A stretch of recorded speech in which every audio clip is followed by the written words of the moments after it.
so pleased to be here and would like to take this opportunity to thank everyone who worked tirelessly to get Senate Bill 348 passed and get May designated as Lupus Awareness Month and May 10th, 2011 as Oregon Lupus Awareness Day. For Molly's Fund Fighting Lupus, it was a milestone. Formal recognition by the Oregon legislature that lupus is a disease in need of attention. On the Oregon Capitol steps this May Day, it's a valuable opportunity to shed some light on this often misunderstood disease.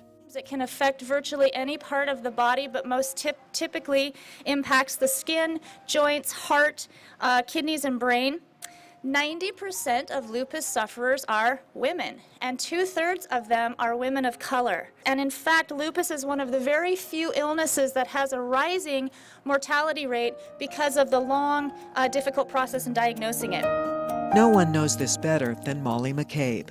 When she was diagnosed with lupus in 2005, she never dreamed she'd be front and center in the battle for public awareness and research funding for this devastating disease. This evening, Molly ignores the ever-present fatigue and pain of lupus and appears with family, friends, and fellow patients at a candlelight vigil in Portland. It's been a long day, and Molly knows she'll probably have to spend the next few days in bed recovering. But it's worth it to see the colors of Molly's Fund Fighting Lupus light up the Morrison Bridge to commemorate the first annual Lupus Awareness Day.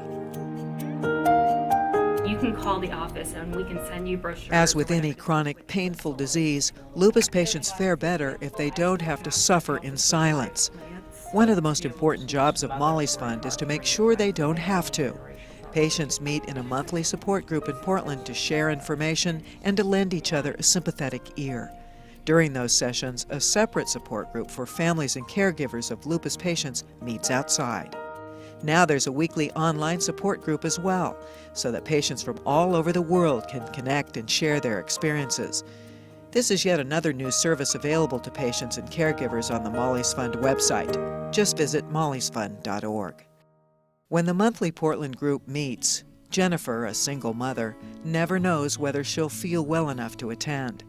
Jennifer was hospitalized for nearly 2 months and almost died before she was diagnosed with lupus a year ago. All my internal organs were attacked.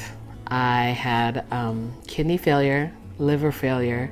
I went into cardiac arrest twice, and my lungs were bleeding. So my whole body shut down. The infectious disease doctor finally said, "We've done all the tests we can, check lupus." And sure enough, it was lupus. Jennifer's symptoms are more controlled now, though she suffers from severe joint pain that's often not eased by her many medications. Each day, my pain is at a different level. It's just some days where it's just excruciating, where I just cry. For Jennifer, as with most lupus patients, there are personal challenges as well. After her diagnosis, she separated from her son's father and lost her job and health insurance. I feel like being diagnosed with lupus had a lot to do with me losing my job. Why would they, keep a person on who's probably gonna have to go to the doctor for the rest of her life, take a bunch of meds for the rest of her life? Even though I try really hard to find another job, I feel like the lupus stops me from that. If I can't get out of bed, I'm not going to be able to work. Being a single parent with lupus is very rough. I have to tell myself, it's okay if you can't do everything today. It's okay if we can't go play outside today. And once I got sick and I was diagnosed with lupus, people would be like, "Lupus, what is that?" They're like, "Well, you don't look sick." A 29-year-old person with a 92-year-old body.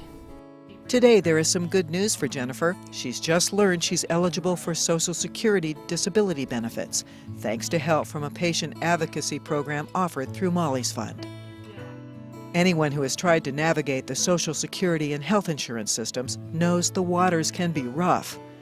For the first time this year, Molly's Fund sponsored a workshop for those interested in learning how to obtain Social Security benefits for those with disabilities and chronic illnesses like lupus. For Jennifer, it was another way Molly's Fund is a lifesaver. Because I don't look sick on the outside, I am sick on the inside, and Molly's Fund, it's a place for me to be able to go and share my feelings and know that people care and people understand. My dream is for Molly's Fund Fighting Lupus to be the next Susan G. Komen, and for us to be able to reach patients not only in America but worldwide, and ultimately to find a cure for this debilitating disease that affects so many people. Help realize the dream of a cure. Give to Molly's Fund Fighting Lupus.